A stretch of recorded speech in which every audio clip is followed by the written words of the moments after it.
Welcome to the Defense and Aerospace Report podcast. I'm your host, Vago Muradian. Our podcast is brought to you by Bell. Since 1935, Bell has been redefining flight.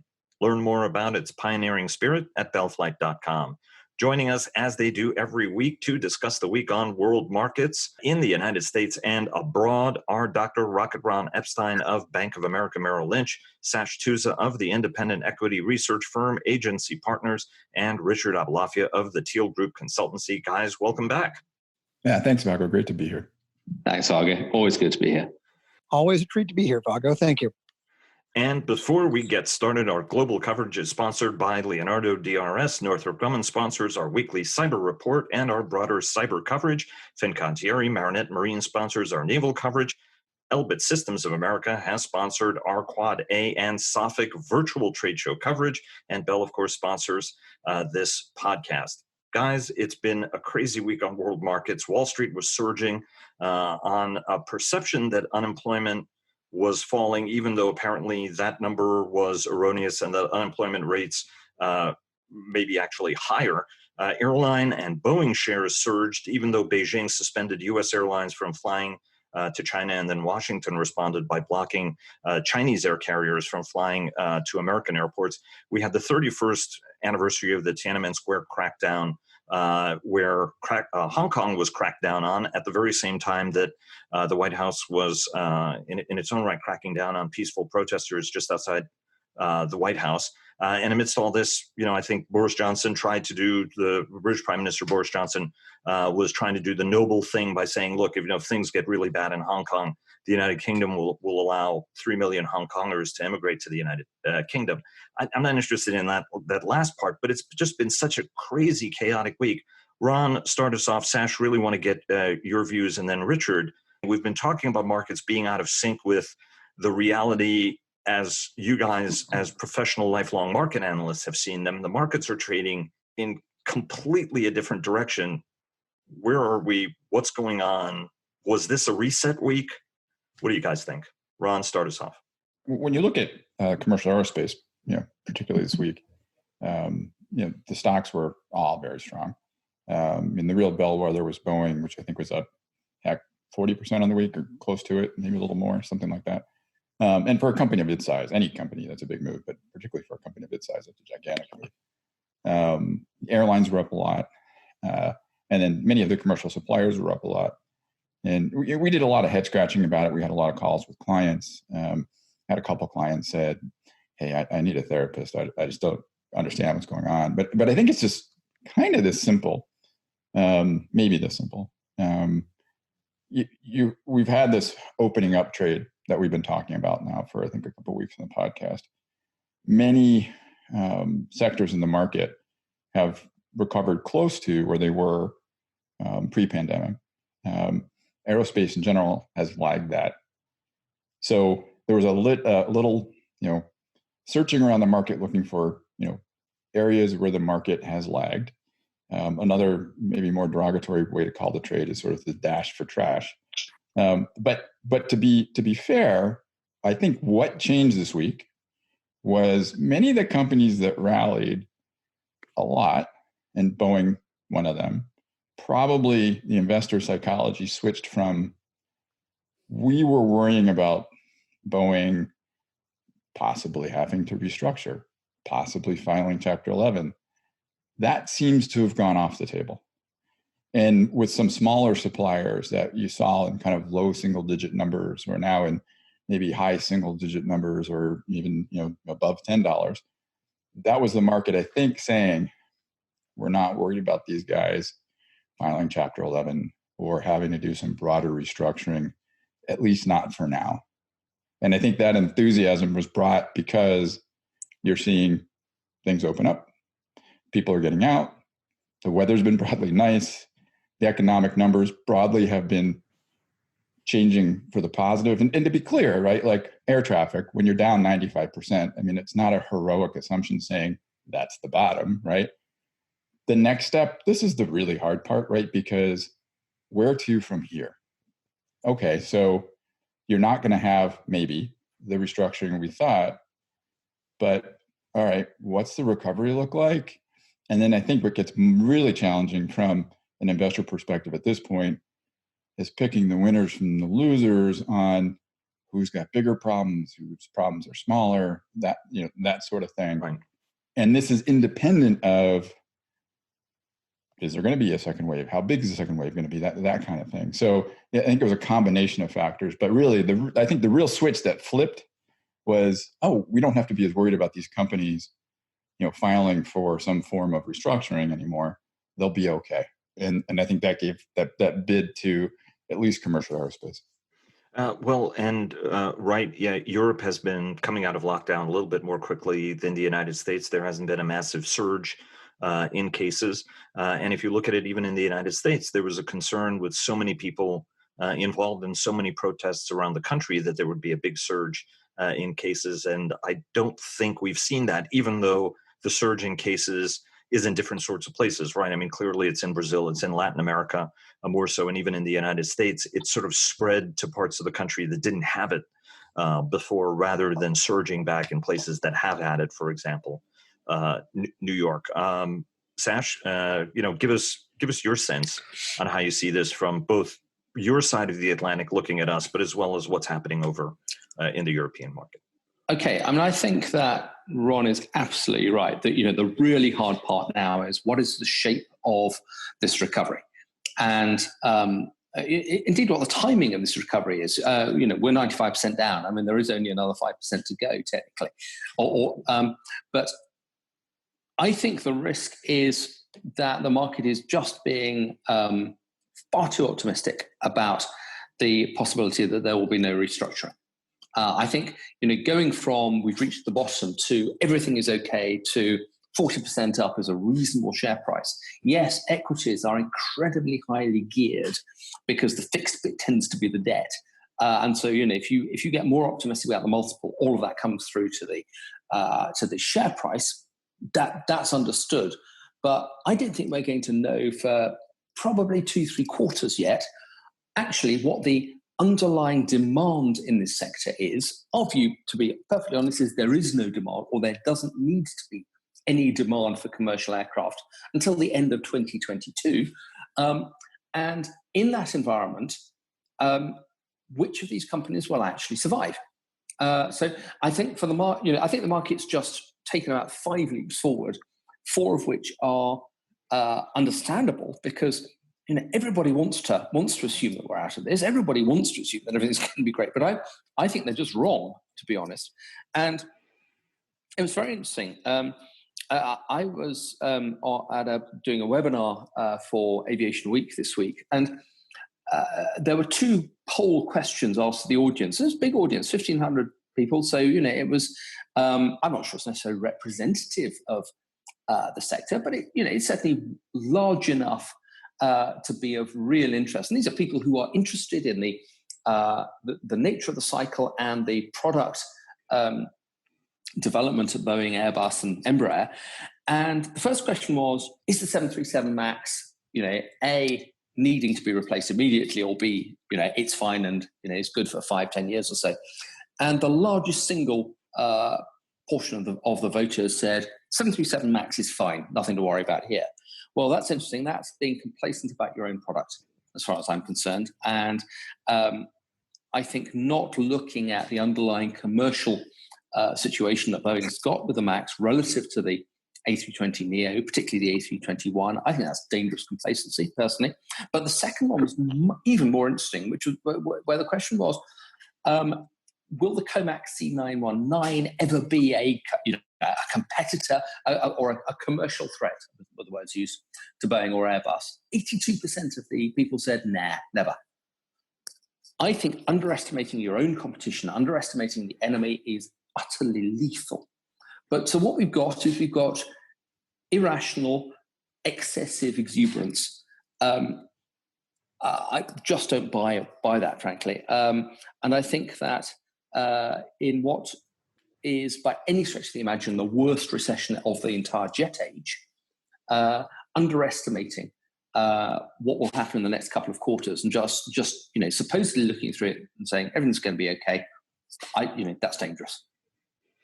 Richard, what's your take on all of this? Because Ron and Richard, you both joined me for what was a great conversation the day Washington clamped down on Chinese airlines, and we've all had a chance to talk over the course of the week.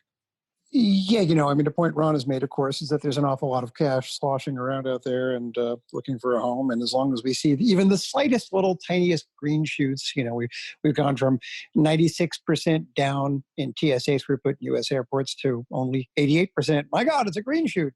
Those are apocalyptic numbers we've never seen before, but it's some kind of progress. So park your cash there. That seems to make sense. I can't help but also wonder, and I throw this out for my colleagues, especially Ron, to consider. I think there's this feeling that there's going to be another round of government support in the run-up to the election, as the Democrats wanted. And of course, the Trump administration wants to flood the economy with as much liquidity as possible. So maybe in anticipation of that, there are people buying up now.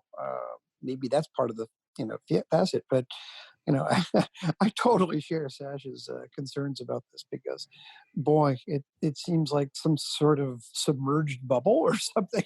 I don't really know quite what's going on here, but it seems ill-advised. It's a two-part question. I want to ask sort of a broader defense budgets question, because there is it's very, very clear that defense spending is going to get caught up in the crackdown in the United States, the deployment of Guard troops, the decision by Defense Secretary Esper and Chairman Milley not to testify. The chairman of the House Armed Services Committee, Adam Smith, has asked them to testify. So there's a concern about whether or not just stimulus package is going to drive some impact on defense spending, but whether the events of the past week may drive changes in defense spending, just like the events of the past week are driving mayors to change police department budgets, right? Bill de Blasio, the mayor of New York, not altogether the most popular mayor of New York at the moment, has said that he may consider shifting $6 billion from the New York Police Department budget over to social services, which has always sort of been a third rail. So, I mean, this is affecting change. Mayor of Minneapolis was booed because he didn't agree with abolishing the police force. Speaking more specifically, let's talk first on China, but then I want to get to this broader idea of how this could potentially impact defense spending, or what's your guys' sense on it. The market is also trading as if everything is sort of hunky-dory between the United States and China, and things between the United States and China are getting bad swiftly, and things between Europe and China are not necessarily getting any better. So how does China loom over this? And Ron, after a couple of days, market had a couple of days to absorb the news of tit-for-tat flight cancellations. Where's the relationship going, and how is it likely to affect things? And again, it seems to be yet another disconnect on how the market's behaving. Yeah, there hasn't been a lot of back and forth, at least from my seat, with investors on the impact that the discord with China is going to have on commercial aerospace. There just hasn't been. And what's interesting about it is, right, it's a third of the backlog for the MAX.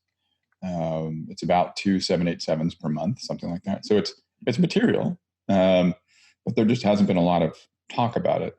I think in other sectors there might be some more awareness, but the impact isn't necessarily bad. Meaning, in the semi sector, with Taiwan Semi potentially moving facility to Arizona, and other investments in the semi space and in basic science research. One might argue maybe that's okay for the sector, good for their respective sectors. I don't know. I don't cover those sectors, but for aerospace, it's a clear risk. And one of the things that's floating out there, not to sort of pick up a little wild card, but you have Embraer out there. We wrote about this. Embraer's got left at the altar.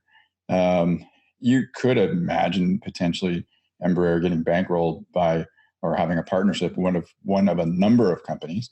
Comac could be one of them. And that could accelerate some of their, how you certify airplanes with the certifications authorities, and a bunch of other things that Embraer knows how to do quite well.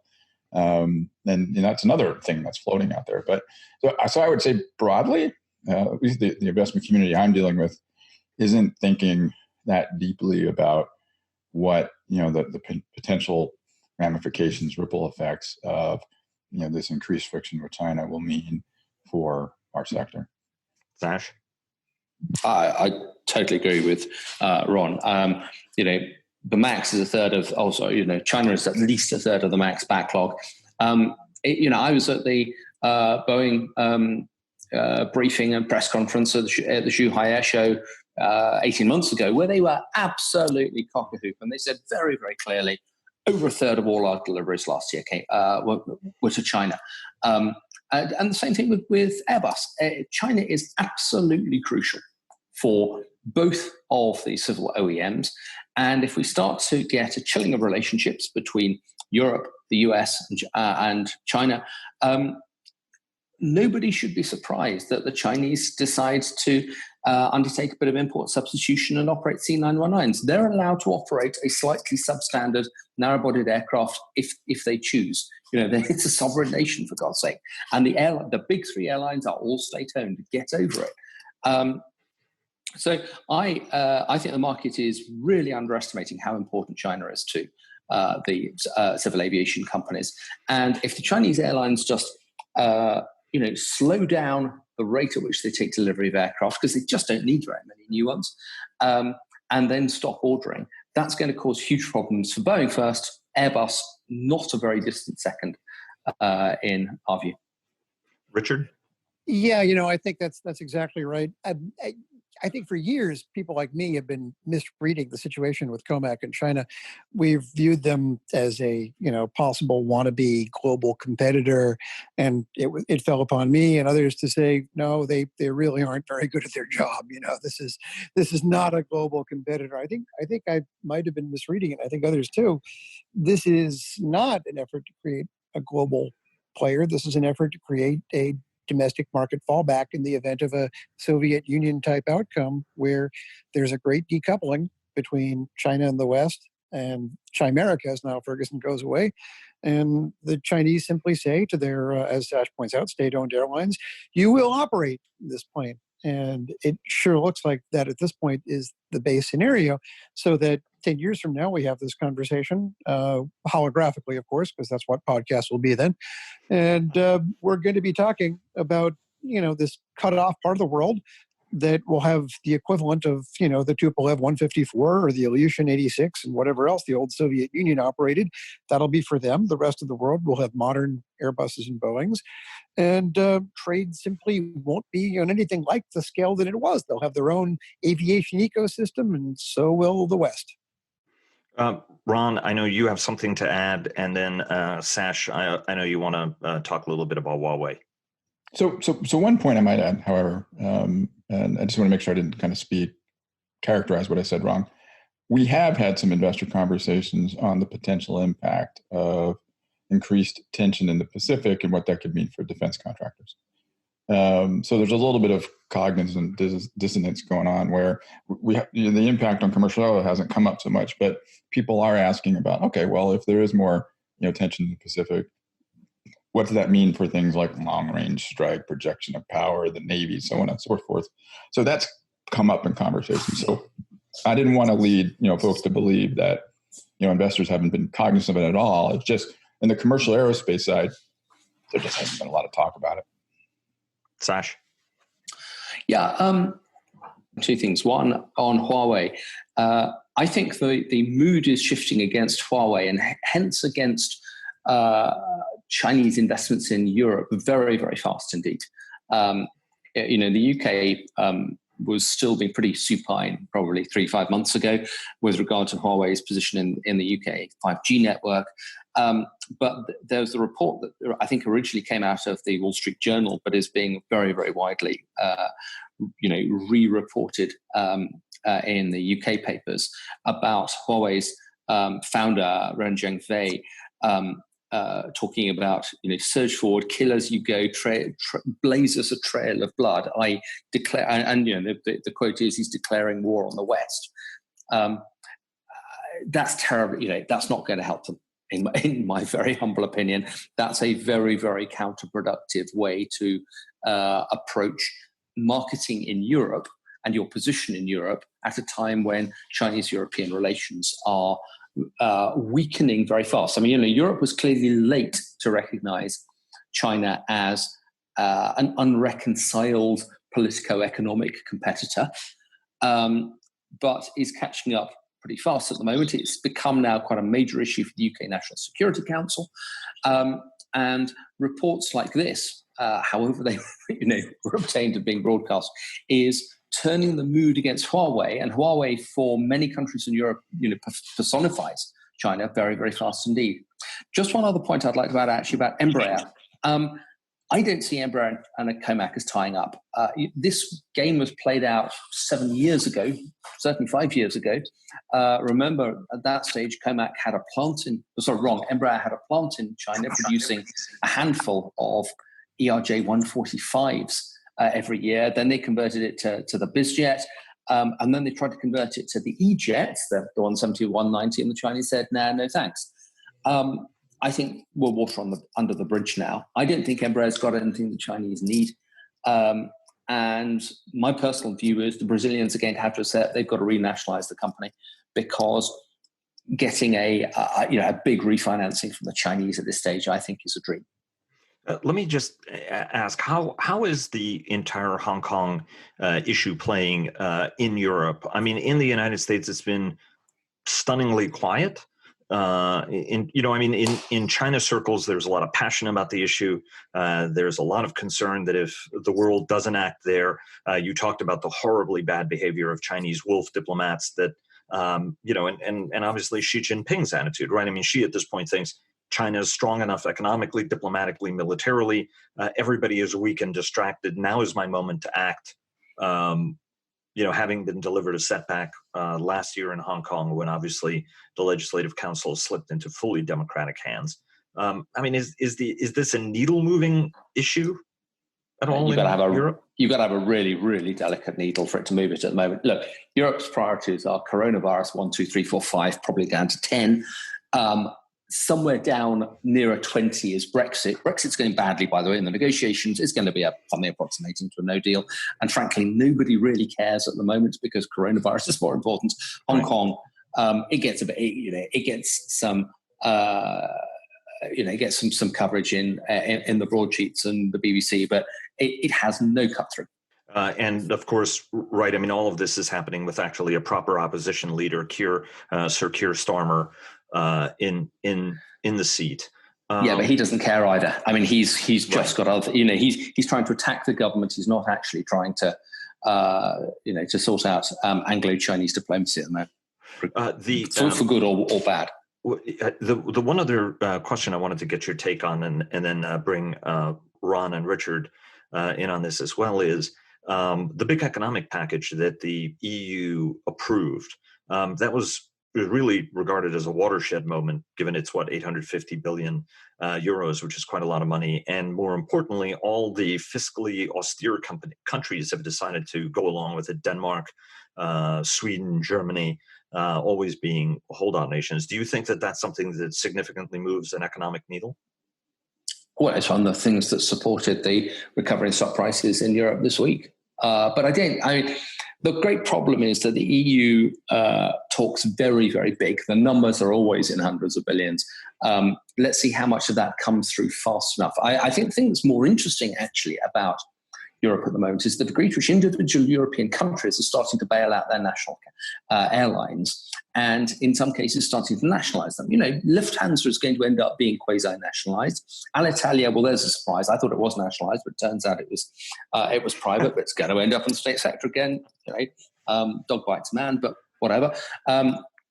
Air France, KLM, and the packages that are supporting the airlines, it's clearly causing Michael O'Leary at Ryanair, he's going to have more and more ulcers because his competitors are going to be state-owned. But the support of national carriers, which we've talked about before, is huge. That's much more immediate than anything the EU can come up with, which I think will be pretty diffuse, frankly. Richard and Ron, any take on that airline news? And then I want to bring it back over to a U.S. defense budget conversation briefly. you look at that 123 billion in aid that's been given out by IATA. The one comment IATA made was it's tremendously lumpy, right? And that's going to create a truly uneven playing field. So, not to support Michael O'Leary's contention, but I guess you kind of have to do that. And the accusation back 10, 15 years ago about U.S. carriers was that Chapter 11 was sort of a market distorter. Because of course it gave them the right to price like, well, people under government protection. And this is going to be far worse than that. You're going to have pricing determined by government-owned, primary market players. That's never a good thing. And I'm not so sure how the industry gets out of this without some kind of a return to sort of a global 1978, re-regulation. I sure hope we do, but I am concerned. Ron? I would add this, right? From a aircraft financing point of view, having more state involvement with more carriers probably is a good thing. Meaning, just let's use Lufthansa as an example, as a hypothetical example. I don't know if they have aircraft leased or not off the top of my head, but if they do, now they have a sponsor to help them cover their lease payments. Now that doesn't necessarily mean they're going to be taking new stuff in the near term, but at least the obligations that they have currently, they have some financial support to serve that. So it's having more state involvement in some ways is not a bad thing, at least from an aircraft financing perspective. Let me get your take on defense spending. There is a concern. Obviously, we've talked about it on the program. Do you guys? I just want to get Richard and your Ron take on whether you think that there could be any blowback on defense spending in the course of people getting frustrated with police, National Guard, military being part of it, the crackdown in Washington, how that was perceived. I mean, I think everybody at this point understands not just the optics, but the genuine civil military concerns it raised to the point where the defense secretary got in trouble with the president, and apparently the chairman and the Joint Chiefs of Staff, nobody's idea of a pushover of a leader, got into it in apparently quite a heated manner with the president as well over sending active duty troops to Washington, D.C. Do you guys see any connection to this, or is that overwrought? I mean, what's your sense? I think it's the biggest danger the defense budget has faced in a great many years. There's a distinction between the black swan that no one can see coming and the gray rhino, which is charging right at you. You need to avoid. One of the great metaphors. Okay, everybody, that's a big gray rhino. Why has the military budget stayed as high as it has, $750 billion? That's a lot. Well, despite the, very few people support, including Trump, support the idea of Iraq being a good idea. Afghanistan, let's face it, the withdrawal is inevitable. We're just talking about timing. So why is that budget so high? Well, in part, it's because the military is a deeply respected institution, and you have to maintain that respect. And the last week was a shocker to me, living here in Northwest Washington. On so many different levels. And I think a lot of generals, a lot of flag officers saw it the same way, in addition to criticizing what happened because of their own personal conscience. I think they also saw there's a gray rhino here. It's a national security threat, because already you've got some perfectly normal mainstream voices saying not just defund the police, but defund the military. That is a major threat to defense spending. And, from my standpoint, after 30-something years of studying markets, the Black Hawk had been closely associated with nothing but good. Those brave soldiers in Somalia, and of course everything about the U.S. military needing force mobility, so it has to have about 2,000 Blackhawks, and all of a sudden it's being used to kick debris in peaceful protesters' faces. This is a threat because a lot of people are going to see it here in Northwest Washington the same way. Most of them are going to be a little further to the left than me, I assure you. I'm pretty pro-defense. So from the standpoint of maintaining that consensus view on a high defense budget, it's now at risk more than it's been arguably since the 70s. Ron? I rarely disagree with Richard, but I'm gonna. Northwest Washington doesn't set the defense budget. The defense budget's broadly supported, but I mean, F-35 is built in all 50 states, right? At least it has components that come from all 50 states. Right. I think it's a gray rhino that's out there that we have to be cognizant of. Right. But given how so far DoD in some ways has been used as stimulus, it's kind of like two birds, one stone, right? Mm-hmm. You can spend more money through DoD and get more stuff and also stimulate the economy. And I think it's healthy that the debate did happen within the military community about what happened in Washington. Right? I mean, that's clearly a good thing that not everybody agreed. I mean, there was, a constructive dialogue going on publicly. So I don't know if we're there yet, but I think it's something that, you have to be cognizant of. And it's maybe it's a gray rhino that's on the field out there, and we just have to, the industry, or if those that want to support the defense industry have to do the best they can to kind of steer the industry away from running into that rhino or having the rhino run into the industry. I think it's somewhere in the middle, because I think at the end of the day, people also recognize the importance of investing in military capability, given where China is. I think that's going to be a little bit bigger of a driver, and then stimulus and where we are on debt. But my belief on debt is it'll only matter to Republicans a lot if Biden gets elected. If Biden doesn't get elected, then the debt won't matter, right? And I think then we'll have a whole different set of challenges that we have to worry about. Very, very quickly before we close out, let me go to you, Ron, and just get your take. How's the market betting? Are they thinking that it's going to be Trump reelected, or is it going to be a Biden administration? What's the sense there on options? I think it's very pro-Biden, isn't it?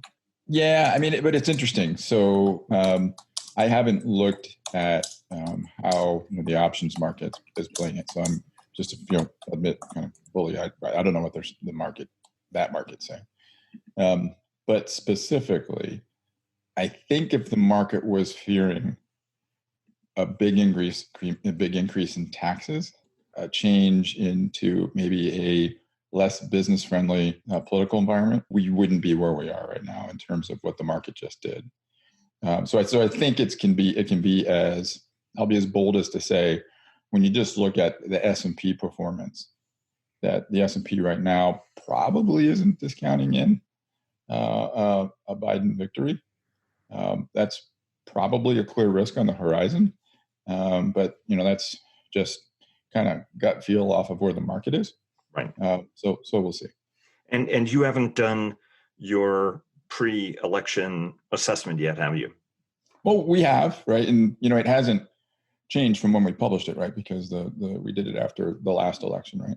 Right. So when you go through that analysis, in one bullet point, if the makeup of Congress roughly stays the same, and you change the administration for defense spending, that's actually not a bad scenario.